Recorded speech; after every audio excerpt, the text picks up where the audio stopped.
கடந்த தேர்தலில் 2021 தேர்தலில் திமுக வாங்கின ஓட்டு, அதனால அவங்க கூட்டணி கட்சி வாங்கின ஓட்டு அப்படின்றது ஒரு பர்சன்டேஜ் இருந்தாலுமே, அதிமுக தனிப்பட்ட முறையில் வாங்கினது, பாஜக தனிப்பட்ட முறையில் வாங்கினது, இந்த ரெண்டையுமே சேர்த்தாலே அந்த கவுண்டே நீங்க கணக்குல வரவே மாட்டேங்குது சார். இந்த கணக்கு போடுறது சரியா தப்பா? இல்ல, நீங்க 21 விட்டுருங்க, 24 கணக்கு கரெக்டா இருக்கும் அப்படின்னு நினைக்கிறேன். ஏன்னா அது கிட்டத்தட்ட அதிமுகவுடைய அந்த மினிமம் ரேஞ்சுக்கு வந்துருச்சு அதிமுக வாங்கின வாக்குகள். அடுத்தது இதுக்கு கீழே குறையாது அப்படின்ற அடுத்தது இந்த அதிமுக கூட சொல்லுவாங்க மைனாரிட்டி வாக்கு வரவில்லை அப்படின்னு 2021 தேர்தலுக்கு அப்புறம் சொன்னாங்க.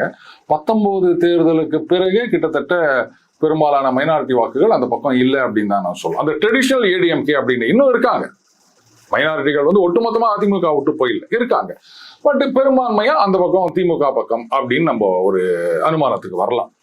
ஸோ இப்போ 24 அதை தான் நம்ம ரிசல்ட் பார்க்குறோம். இந்த பாஜகவும் எடுத்துக்காங்க, பாஜக பக்கம் மைனாரிட்டிகள் போக மாட்டார்கள் அப்படின்னு நீங்க தான் எல்லாரும் சொல்லிட்டு இருக்கீங்க. அப்போ இவங்க 2 பேரும் சேர்ந்ததுனால எந்த விதமான எரோஷனும் கிடையாது. அவங்களுக்கு இருந்தா தானே போறதுக்கு, இல்லாதது எங்க போகும்? அடுத்து நம்ம அன்னைக்கே பேசணும், இளைஞர்கள் அதிமுக பக்கம் வருவதில்லை அப்படின்னு எடப்பாடியார் கூறப்பட்டு இருந்தாரு. இல்லாத இளைஞர்கள் எந்த பக்கம் போனா யாருக்கு என்ன வந்தது? அவங்களுக்கு மைனஸ் கிடையாது. அப்ப இளைஞர்கள் யார் பக்கம் பெருசா இருக்காங்க? அந்த பக்கம். நான் அன்னைக்கு சொன்ன திமுக ஃபர்ஸ்ட், அதுக்கப்புறம் பாஜக அப்படின்னு. பாஜகவுக்கு வருபவர்கள் தாவேக்காவுக்கு போக மாட்டாங்க, திமுகவுக்கு போறவங்க தாவேக்காவுக்கு போவாங்க.